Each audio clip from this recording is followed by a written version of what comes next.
Hi,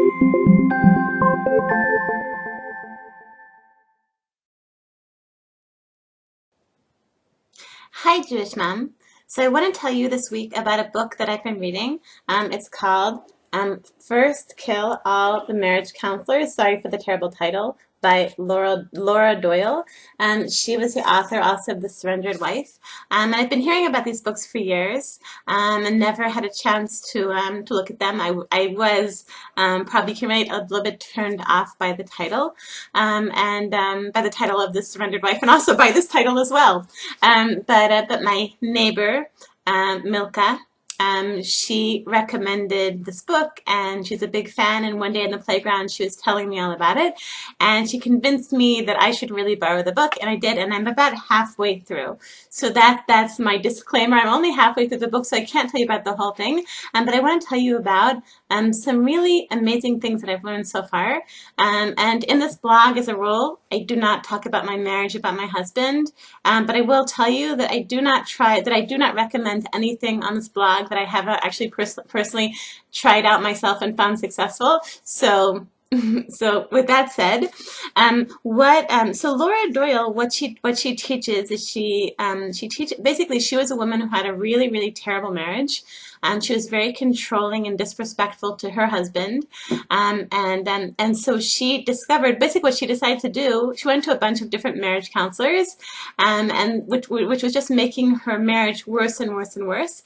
And what she decided to do was she decided to speak with women who've been married for 15 years or more, to ask them what are their secrets of having a long-standing marriage. And what she found out, she basically made into what she calls her approach. It's called the 6 intimacy skills. Okay, so I'm only halfway through the book, so I've only gotten to 3 of the skills. But I'm going to tell you the things so far that have made an impact on me after reading it for the book for a few days. So first of all, it's a real page turner. Like, I really can't. It's very hard to put it down, and because it's really fascinating. And as you apply the things and try them out at home, I think that you'll be surprised to see how wildly effective these things are. Her suggestions are. So the first thing is, this is no chidush. This is something that I talk about a lot on JewishMom.com. No big chidush here, but she talks about self-care, the importance of taking time to really take care of ourselves. Like, what do you love to do? What gives you pleasure? Like, is it getting a manicure? Is it getting exercise?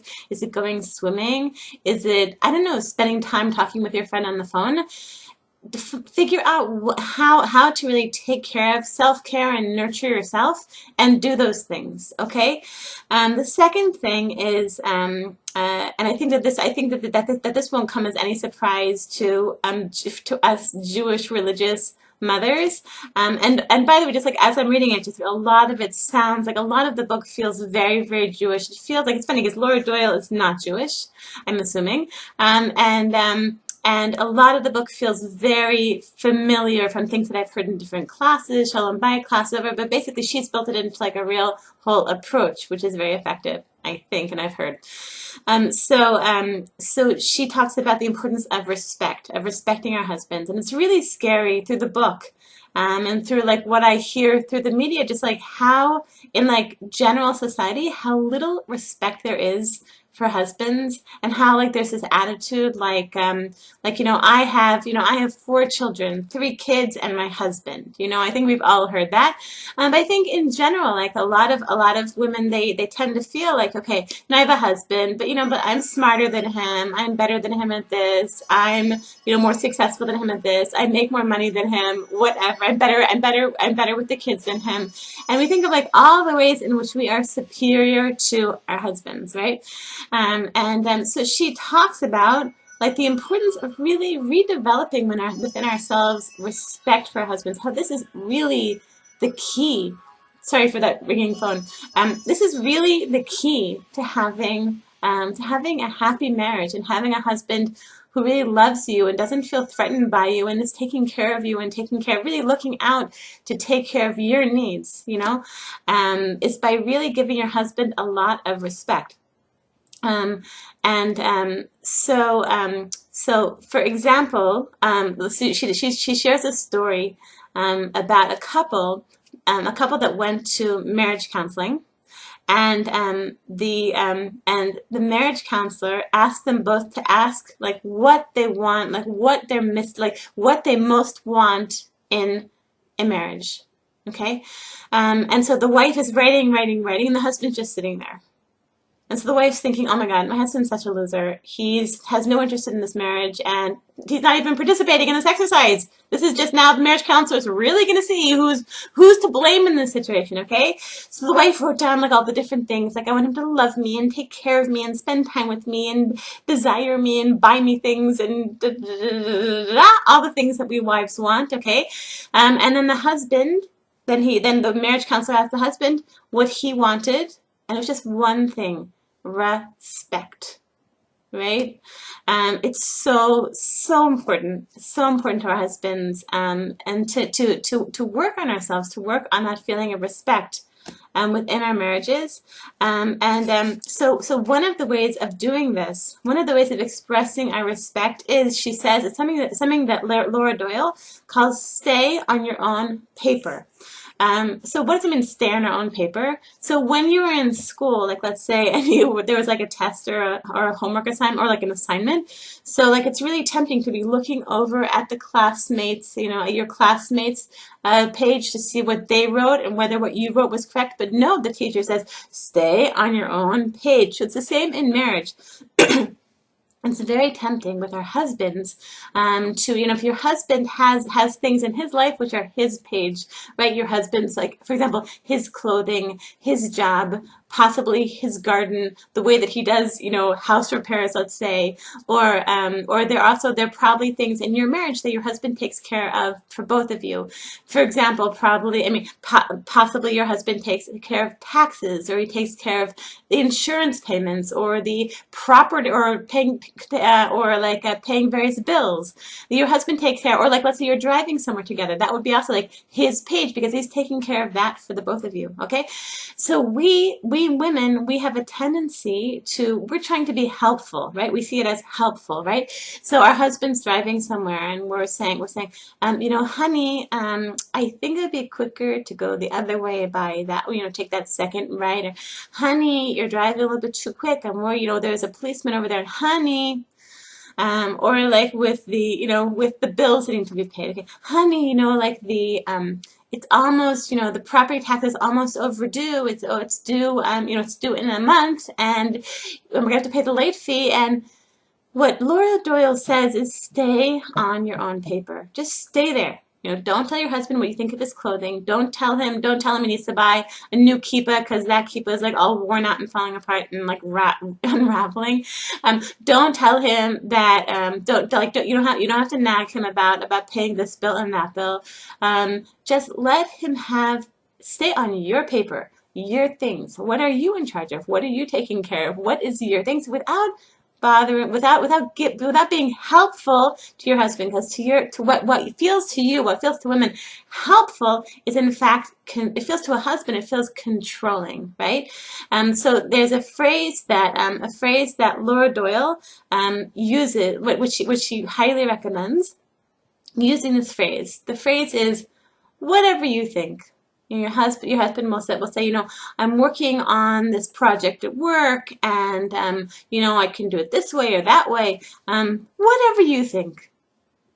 Whatever you think.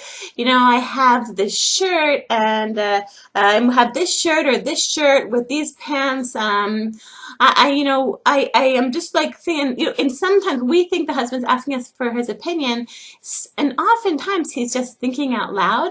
No, he just wants us to say, whatever you think. That's empowering. You trust him. He's your man. He can control his page, right? And if your husband asks you outright, no, I really want to know, do you want this present for your birthday or that present for your birthday? Would you prefer to have, chicken for dinner or fish?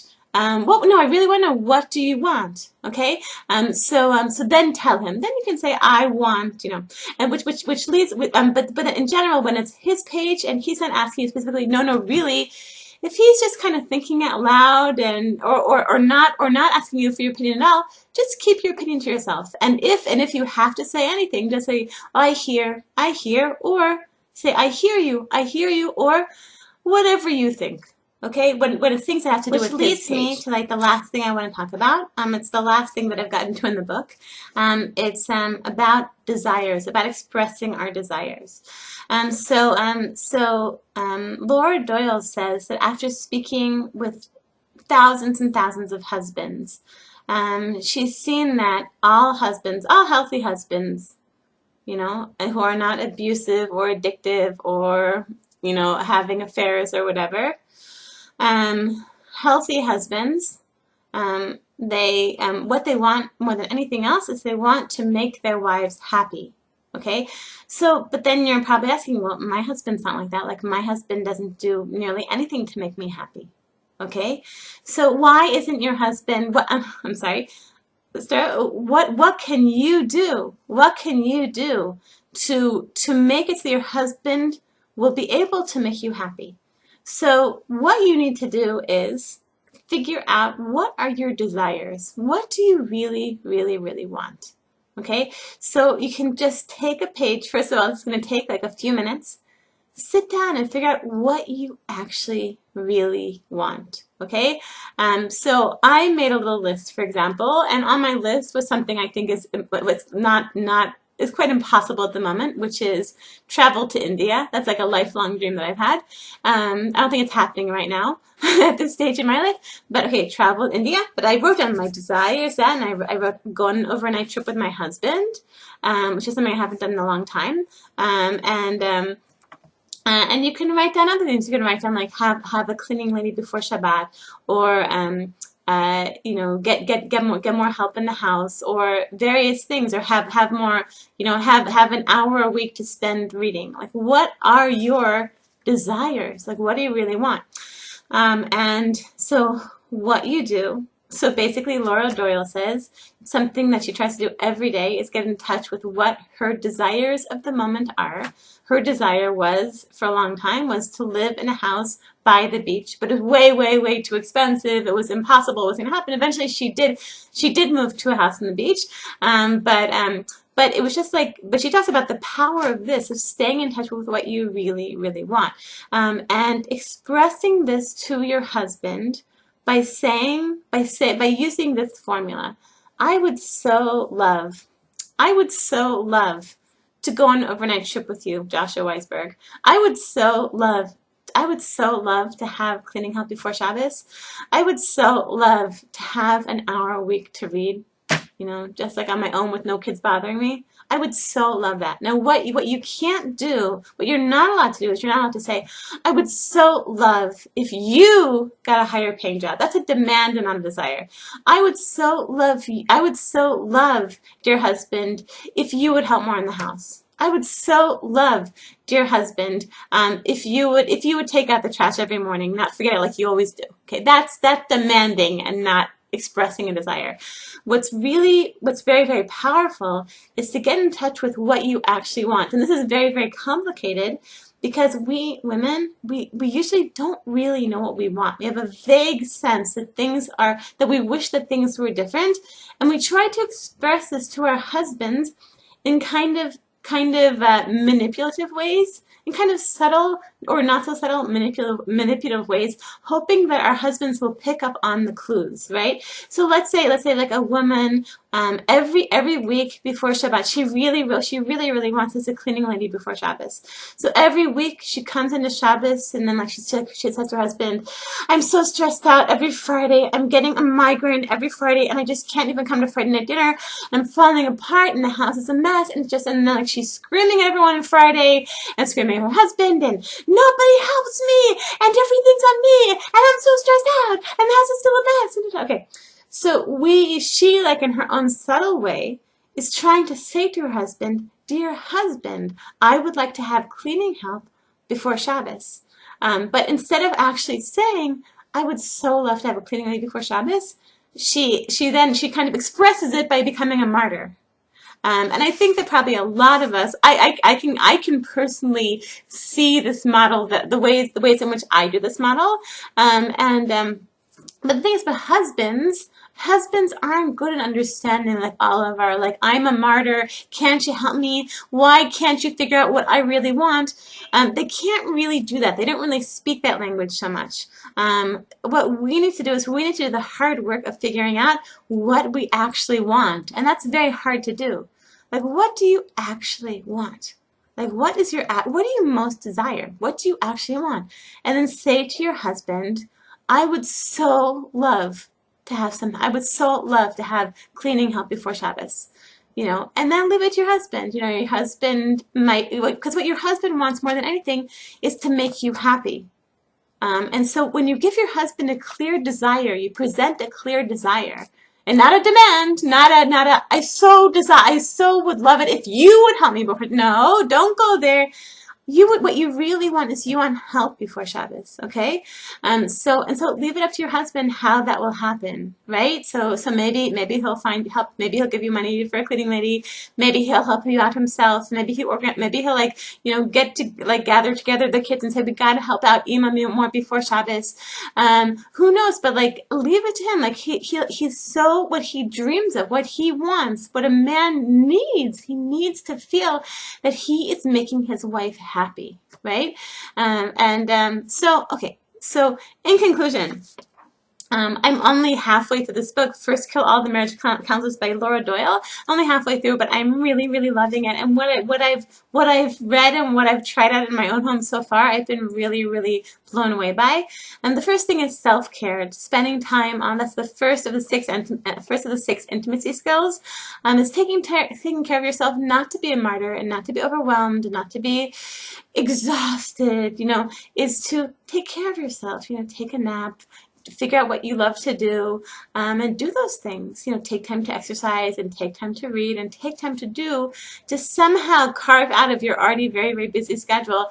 Make self-care a priority for you. I'm thinking this year, this coming year, 5777. I'm hoping to make that part of my yearly plan, so that self-care figures more prominently in my weekly, what I'm doing with my life. Okay, the next thing is respect. What do our husbands want more than anything? Respect. And in small, subtle ways, it's become very popular among women to not have much respect for their husbands, and to feel like, I'm smarter than him, I make more money than him, I'm a better mother than him, I'm a better communicator than him, and just think of all the ways in which you're superior to him. Don't go there. Think of the ways in which you can respect your husband, the ways in which you look up to him. And if you don't at this moment respect your husband, fake it till you make it. Do what you can to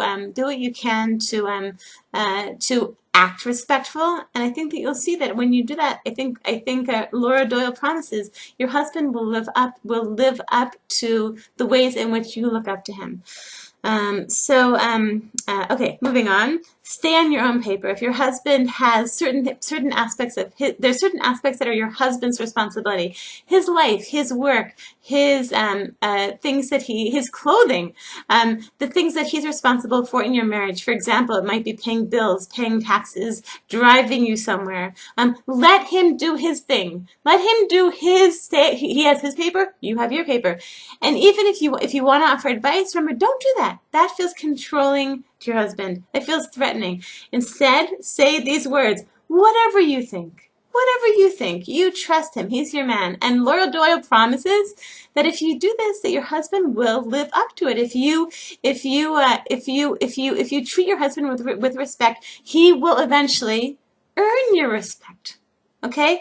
And the next thing is very important, is to get in touch with what you want. Instead of like trying to get things through these kind of manipulative things that we women do. And I'm sorry to say the word manipulative, because it sounds like a mean, evil thing to do. It's not the word. I think what it is that we manipulate because we don't really know what we want. We're not really in touch with what we actually need and want. So what she says is very, very important in Shalom Bite is just taking the time to figure out, what do I actually want? instead of like being the martyr before Shabbos and I have a migraine and the house is overwhelming and yelling at everyone, just say, I would love to have cleaning help before Shabbos. What do you actually want? And express that to your husband.